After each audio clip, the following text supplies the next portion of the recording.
If we were to rely, as I did all of my life as a Muslim, basically believing that Mecca was an important trade center, then you would find it on many of the early trade route maps. And that's what we are going to discuss today.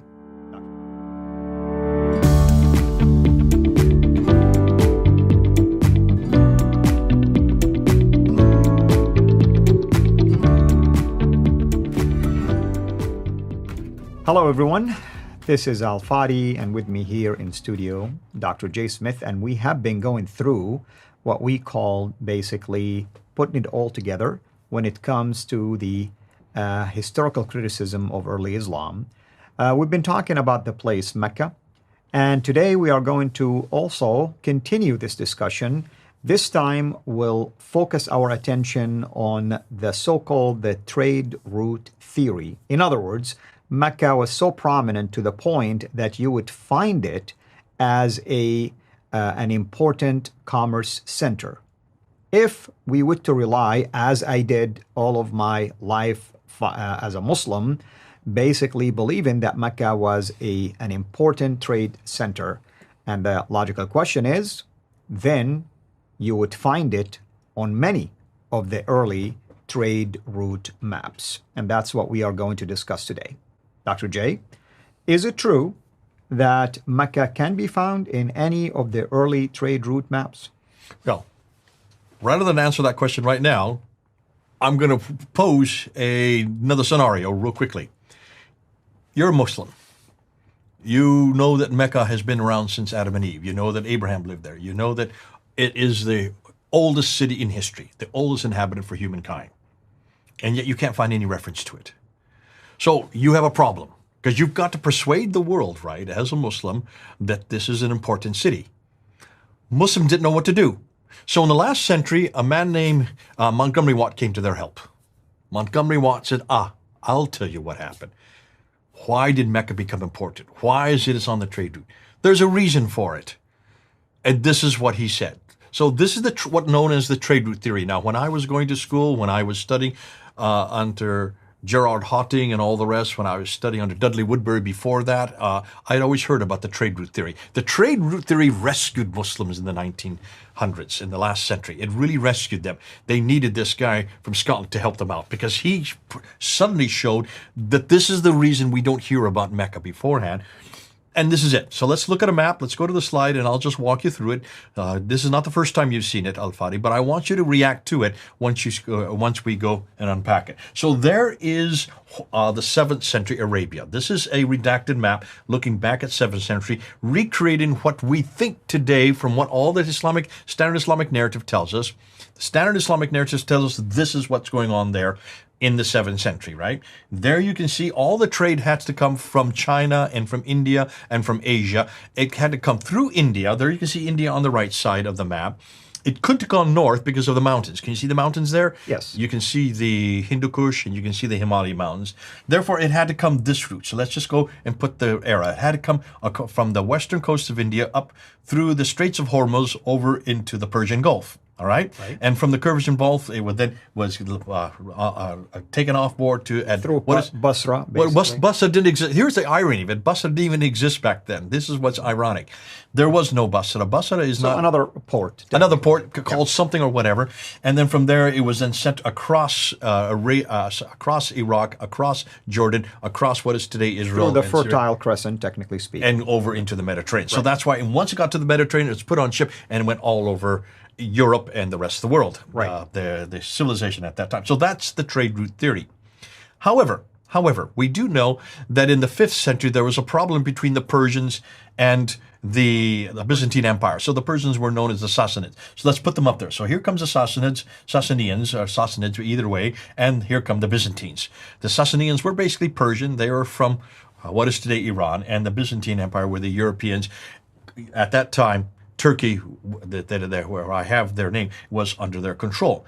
They started warring at each other. They were the two big superpowers of that time.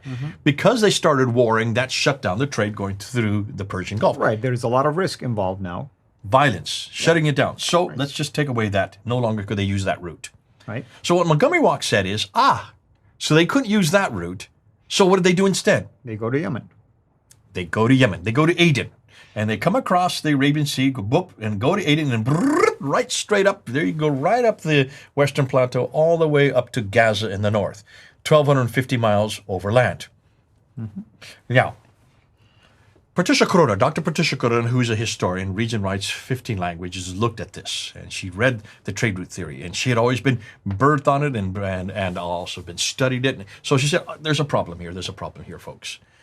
So she said, take a look at it carefully. There are two problems, actually. Here's the first problem. Why was it you would be coming across the Arabian Sea and you transship the goods there in Aden and you go up to Taif there, and then why in the world would you come down to Mecca? Can you see the detour on the map? I'm just showing it to you. And then also, I mean, as someone who lived there, the mountains down south Okay, well, hold on to that. near Yemen. Don't say anything right now. We're going to show you that. That's yet to come. You wanted my opinion, right? I know, but I don't want that opinion yet. Hold on to it. You're champing at the bits, and I can see you want to get to this because that's really exciting because there's two other pictures I want to show you that actually support what you're saying. But nonetheless, there's a detour, and then going down to Mecca, they then have to come up then to Yathrib, which is the archaic name for what is today Medina, and then from Yathrib they would go on up to Gaza. That's right. See the detour there? Can you see it? Well, she pointed this out. Why hadn't anybody looked at a map? That's a detour. You're going off the Western Plateau. You're going down to Mecca. You're coming back up to Yathrib, and then you end up. That doesn't make sense. Why didn't they just go straight from Taif? There's Taif. Why didn't they just go straight from Taif to Yathrib, staying on the Western Plateau? Right. That was the first problem. The second problem she's noted too that no one else had noticed, and that is you're on boats, right? If you're on boats coming across the Arabian Sea, why don't you just stay on the boats? Because you have the Red Sea. Exactly. You've got the Red Sea. It is cheaper, it is safer, and it's quicker. It's what we do today. Right. We send everything by boats because it's not only cheaper, you can also protect your goods better because you can see in the distance of any ship coming to you. There's no rocks, there's no hills, and no sand dunes where they can hide behind and they can attack you. You can see them long ways in the distance, and therefore you can protect yourself and be ready for battle, if there is any battle. But it's also, you don't have to pay. You don't have to worry about camels. You don't have to feed camels. You don't have to water camels. Where is the water? I mean, that's the question. $1 million question for the camels. Camels don't need as much water too, obviously, but still, you still have to water and feed them. You don't have any of that. All you need is a sail. And it pushes it along. It's free. Right. It's the freest way of propulsion. That's why we use huge ships today, because you can take the largest amount of goods. She found that if you only go 50 miles by land, it would cost the same amount as 1,250 miles by sea. That's what is the difference. So she said, hold on a minute. Let's find out if this is true. So what she did now, she reads and writes 15 languages. She knew all the languages. She could go back to all the reports. She went to the trading doctrines from the 2nd, 3rd, 4th, 5th, 6th, and 7th, right up until the 7th century. And this is what she found. They did take the goods, not up the Persian Gulf. They did come across the Arabian Sea. There's the Green Arrow. And they went, possibly they did go to Aden. No one's suggesting they didn't stop to get provisions at Aden. But they didn't take off any goods there for a very good reason. They went right there to Agilis. Agilis is the place they went to, which is in Eritrea today. And from Agilis, they went right up the Red Sea, up to Petra there, and from Petra to Gaza. And then from Gaza or Petra, they went right out and through all the different directions in the Mediterranean Sea. That is what the trade, really, the historical trade route tells us. The land trade route never went through Mecca. Yeah, and this is history. That's what history is telling us. And once again, we're struggling with Petra now as opposed to Mecca. Now, why did it go up to, why did the trade route not go down to Mecca? Let's get back to your point. So I'm going to show this map here. Take a look at this map here. Do you notice this? Remind ourselves that Mecca is in relation to other known cities in Arabia. Let's look and see where that trade did go, if this was correct. So let's look at those cities where we do know the trade went. These are the cities that are well known on the trade route that Montgomery Watt did talk about. And of course, the first one is Aden. So there's Aden. I'll put a star there. And then it went from there to Sana'a. There's another star. And from there it went up to Najran. And see where it's going as I'm going up the map? You notice what it's following? Can you see? This is a topographical map looking down on the topography. What is it following? It's following what they call the Western Plateau. And from there it goes up to Taif. There's Taif right there. And from Taif, it makes stance region, went right up to Yathrib. And then from Yathrib, it went up to Tabuk, and from Tabuk up to Petra, and then Gaza in the north. That is the trade route, and it all follows along the Western Plateau. Right. and I want to point something here. This type of map is extremely important. Why? Because it does show you bodies of water in the dark blue. It shows you desert in the yellow, and sometimes shades of green, meaning there is some vegetation. I want people to show me, do they see any vegetations on the Arabian Peninsula side? Do they see any rivers, any streams, anything like that that are significant that will appear in No these rivers, satellite no images? streams, but there is vegetation today in the 21st century. Today because of is, solid we're desalinization. talking about, even today, when you look at it, it's scattered because not all of it. I mean, it's a desert. I live there. I know the environment. Okay. Now, where do you think Mecca is on that? Well, you know because you've lived there. It's going to be between Taif and Yathrib. There it is. Yeah. Take a look. Is it on the Western Plateau? No, it's not. It's not on the West Plateau. Let me show you another map. Here's a better one. This one is even more specific. So this is a topographical map looking Right. just at Arabia, not at Yemen or not Exactly. at Jordan in the north, Jordan or Israel in the north. So here is Aden there. There's Aden. That's in Yemen. So is Sana'a in Yemen. But can you notice Najran? Now look at it. You can see the lines at the topograph. Look and see exactly where the trade route did go. Up to Taif, and then up to Yathrib, then up to Tabuk, and on up to Petra in the north, and then the Gaza. Where do you think Mecca is? Again. There is Mecca. Exactly. Can you see now? It is 3,000 feet lower down. You have to come down 3,000 feet to Mecca, then go back up 3,000 feet to get to Yathrib.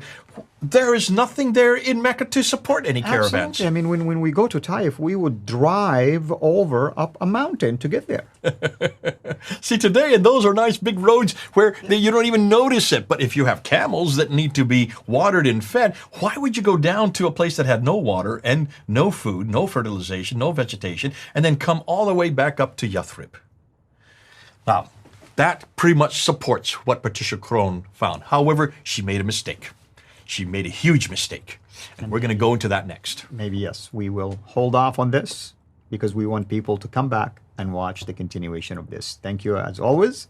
And I want to welcome any of your comments, of course, about these maps. And some of you, by the way, did contribute to us digging deeper into additional maps for clarification. And I know Dr. J mentioned to me about some of your comments as well that led into that, which we're always open for any constructive advice or criticism. We're not here to try to attack. We're not here to try to invent or make false claims. If you don't believe anything we're saying, by the way, we give you the sources, you go and investigate it, and we welcome any of your comments when it comes to that. Until next time, have a blessed day.